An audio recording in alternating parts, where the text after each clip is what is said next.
Movie की शुरुआत में एक महिला को दिखाया जाता है जो जानबूझकर अपने बच्चे को गाड़ी में छोड़ देती है और गाड़ी को ट्रेन ट्रैक पर। इस मोहतरमा ने ऐसा क्यों किया, ये जानने के लिए वीडियो को आखिर तक देखना। कार्ली अपने बॉयफ्रेंड डेमन से बात कर रही थी, तभी कार्ली के भाई जॉश ने आके उसे धप्पा कर दिया। लड़की का दिमाग घूम गया, जो कि मोस्टली घूमा ही रहता है, और गुस्से में उसने अपनी फैमिली फोटो ही गिरा दी। इस फैमिली में 4 सदस्य हैं, ब्रेंट रायन, उसकी बीवी किंडल रायन और इनके 2 बच्चे जो हमेशा इन्हें परेशान करते रहते हैं। कार्ली अलग ही हवाबाजी में रहती है।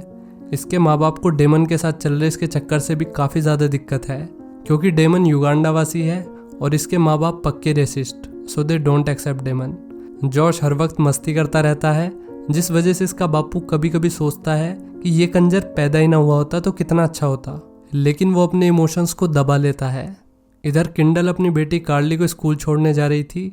माताजी ने कार्ली से 2-4 बात कही, जैसे कि तुम्हारी मौसी की आज डिलीवरी होने वाली है और तुम्हारे दादा दादी भी घर पर आने वाले हैं।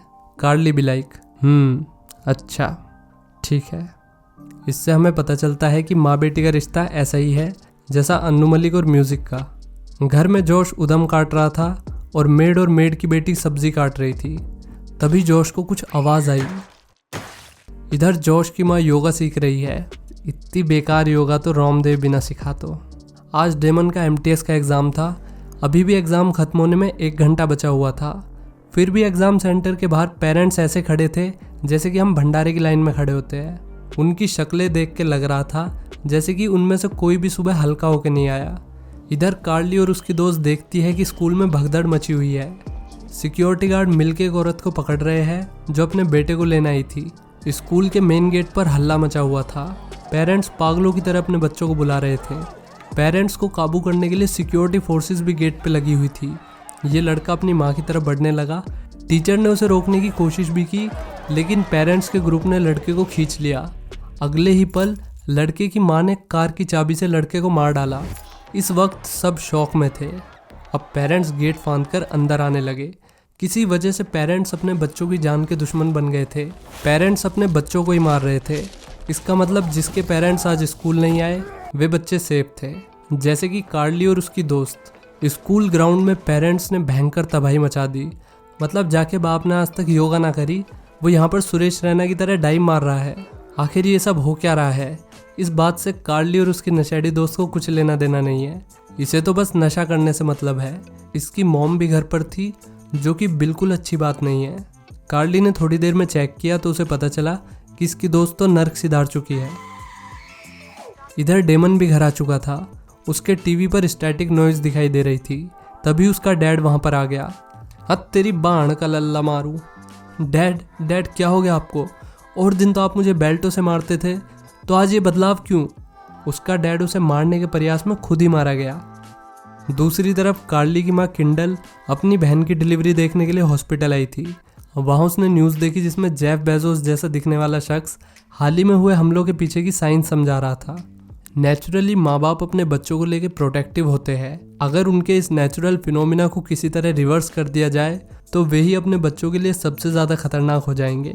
यहाँ भी कुछ ऐसा ही हो रहा था। टीवी पे दिखने वाली स्टैटिक नॉइज में कुछ ऐसे कोड्स थे जिन्होंने पेरेंट्स के बायोलॉजिकल सिस्टम को उल्टा कर दिया था, पर ये किसी को नहीं पता कि ये कोड्स आखिर बनाए किसने हैं। खैर, किंडल की बहन की डिलीवरी हो गई। डिलीवरी के तुरंत बाद मॉनिटर पर वही स्टैटिक नॉइज चलने लगा जो पेरेंट्स का दिमाग खराब कर रहा था। नॉइज सुनते ही किंडल की बहन अपने बच्चे को मारने की कोशिश करने लगी। वो तो हॉस्पिटल स्टाफ और किंडल ने बड़ी मुश्किल से बच्चे को बचाया। कार्ली भी अपनी दोस्त के घर से भाग आई थी। वो पड़ोस वाले अंकल को देख के बुरी तरह डर गई। डरती भी क्यों ना, एक तो अंकल खुद फुटबॉल जैसे और ऊपर से हाथ में ले रखा है बैट। खैर, कार्ली को डेमन मिल गया। उसने कार्ली को शांत कराया। हाय हाय, अंकल को तो देखो, इन्हें कोई मॉडलिंग करवाओ यार, कैसे ठुमक ठुमक के चल रहे हैं। इधर कार्ली के डैड को दिखाते हैं जो ऑफिस में सो रहा था। अचानक इसकी आंख खुल गई। इसकी बीवी का कॉल आ रहा था, पर इसने इग्नोर कर दिया। थोड़ी देर में अपनी बीवी और बेटे की फोटो देखकर ये चिल्लाने लगा। दूसरी तरफ कार्ली और डेमन कार्ली के भाई जॉश को लेने उसके घर आ गए थे। वहाँ उनकी मेड काम पे लगी हुई थी। मेड ने जैसे ही पोछा निचोड़ा, उसमें से दुनिया भर का खून निकलने लगा। ये देखकर कार्ली ने उसे तुरंत निकलने के लिए कहा। जब कार्ली अपने भाई जॉश के पास गई, तभी इनका बाप ब्रेंट घर पे आ गया। अबे साले, तू यहाँ क्या कर रहा है? सर, सर ये मेरे और कार्ली के बारे में नहीं है। तो ये क्या मेरे और तेरी माँ के बारे में है? ऑब्वियसली ये तेरे और कार्ली के बारे में ही है। इनकी ये बकलोली चली रही थी, तभी जॉश और कार्ली अपने पापा के पास आ गए। पापा कुछ शांत लग रहा था, लेकिन नहीं, पापा तो इन पे झपट के पड़ा। पहले तो पापा से डेमन कुटा गया और अब बारी थी बच्चों की। वो तो धन्यवाद है इस खिलौने का, जिसकी वजह से पापा ज़मीन चाट गए और दोनों भाई बहन ने बेसमेंट में जाके दरवाज़ा लॉक कर लिया। अब मम्मी भी घर आ गई। घर आते ही मम्मी के तेवर बदल गए। उसने बड़े प्यार से बच्चों को बाहर बुलाया, पर कार्ली ने बाहर आने से मना कर दिया। वो तब तक बाहर नहीं आएगी जब तक कि ये दोनों मियाँ बीवी घर से चले नहीं जाते। ये सुनकर ब्रेंट से रहा नहीं गया। वो भर भर के बच्चों को माँ बहन की गालियाँ बकने लगा। बच्चों ने अंदर से सेम टू यू बोल दिया, जिसे सुन के ब्रेंट रोने लगा। मम्मी इतनी जल्दी हार मानने वाली नहीं थी। वो दरवाज़ा खोलने के लिए आरी ले आई। हालांकि ब्रेंट के हिसाब से ये किसी काम की नहीं थी, इसलिए वो गन लेने के लिए अपने रूम में चला गया, मगर वहाँ पर उसकी गन थी ही नहीं। तभी गोली चलने की आवाज़ आई। जॉश ने मम्मी को रोकने के लिए उन पर गोली चला दी थी। अब किंडल जख्मी थी और ब्रेंट पर गुस्सा भी, क्योंकि ब्रेंट ने घर में गन रखी हुई थी, वो भी बिना किसी को बताए। किंडल का गन को लेके मेन कंसर्न ये था कि गन की वजह से बच्चे गलत कदम उठा सकते हैं। आंटी जी होश में आओ, आप एक तरफ बच्चों को मारना चाहती हो और दूसरी तरफ बच्चों की सेफ्टी को लेके बात बना रही हो। ब्रेंट ने किंडल की मरहम पट्टी कर दी। अब मियाँ बीवी ने एक प्लान बनाया। इन्होंने बेसमेंट में गैस छोड़ दी और गैस के बाहर आने के सारे रास्ते बंद कर दिए। अब दम घुटने पर बच्चे खुद ही बाहर आ जाएंगे। ये दोनों बच्चों के इंतज़ार में बेसमेंट के बाहर ही बैठ गए। शाम की रात हो गई। अब बच्चों का दम घुटने लगा। कार्ली ने अपने पेरेंट्स के लिए एक ट्रैप बनाया। उसने माचिस को गेट में इस तरह से सेट किया कि अगर कोई दरवाज़ा खोलेगा तो माचिस जल जाएगी, और जैसे कि बेसमेंट में गैस फैली हुई है तो इससे धमाका होने के पूरे चांसेस है। कार्ली को एक एयर वेंट भी मिल गया, जिसकी मदद से वो और उसका भाई बेसमेंट से निकल गए। इधर मॉम डैड ने दरवाजे में छेद करके दरवाज़ा खोल दिया और बूम।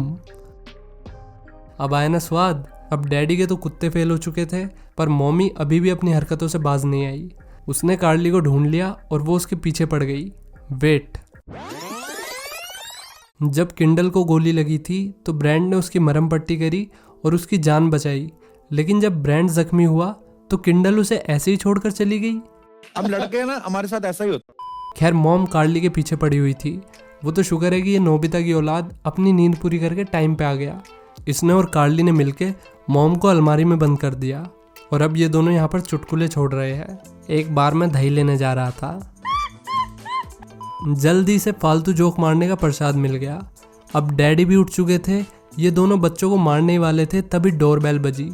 कोई और नहीं बल्कि बच्चों के दादा दादी आए थे। जैसे ही ब्रेंट ने दरवाज़ा खोला, उसकी माँ और बापू ने उस पर हमला कर दिया। अब जो ब्रेंट अपने बच्चों के साथ कर रहा था, वही ब्रेंट के माँ बाप उसके साथ करने लगे। अब भी ब्रेंट जोश का पीछा नहीं छोड़ रहा था और ब्रेंट का बाप उसका पीछा नहीं छोड़ रहा था। खतरनाक बात तो ये है कि दादाजी रिटायर्ड मिलिट्री ऑफिसर थे। उन्होंने ब्रेंट को गाड़ी में ही धर लिया। बचने के लिए ब्रेंट ने गाड़ी चला दी और बाहर सांस बहु लड़ रही थी। अगले ही पल बेचारी सांस की सांस रुक गई और एक्सीडेंट में दादाजी भी मारे गए। तभी डेमन वहाँ पर आ गया और उसने लठ मार के किंडल को भी सुला दिया। अब इन्होंने मॉम और डैड को बांध दिया था। मॉम मीठी मीठी बातें करके बच्चों को पागल बनाने की कोशिश कर रही थी, लेकिन डैड इतना सत्यवादी है कि उससे मीठी बातें भी नहीं हो रही। वो एक ही बात कह रहा कि मैं बस तुम दोनों को मारना चाहता हूँ, और यहीं पे मूवी खत्म हो गई। तो अगर हम वायरस की बात करें कि वायरस कहाँ से आया, तो इसका हिंट हमें मूवी में कई जगह मिल जाता है। ये वायरस टीवी के थ्रू फैलाया गया था, और असल दुनिया में भी अगर हम देखें तो टीवी के थ्रू कई सारे वायरस फैलाए जाते हैं। ये मूवी हमें बताना चाह रही है कि अगर पेरेंट्स अपना केयरिंग बिहेवियर छोड़ दे, जो कि बच्चों ने टू बी ग्रांटेड ले रखा है, तो सबके जीवन में तबाही आ जाएगी। पेरेंट्स बच्चों को दिल खोलकर प्यार करते हैं और फिर एक वक्त पर आकर बच्चे अपने माँ बाप से बदतमीजी करने लगते हैं। ऐसा हर केस में नहीं होता, पर यह मूवी पेरेंट्स के नज़रिए से बनाई गई है, तो यहाँ पर यही चीज़ दिखाने की कोशिश की गई है कि बच्चों को पेरेंट्स के प्यार को टू बी ग्रांटेड नहीं लेना चाहिए। बच्चों को हमेशा ये ध्यान रखना चाहिए कि अगर आज वे है तो सिर्फ अपने पेरेंट्स की वजह से। इसी थॉट के साथ वीडियो को यहीं पर एंड करते हैं। वीडियो अच्छी लगी हो तो लाइक कर दो और चैनल पर पहली बार आए हो तो सब्सक्राइब कर दो। मिलते हैं नेक्स्ट वीडियो में। Till then take care, bye bye.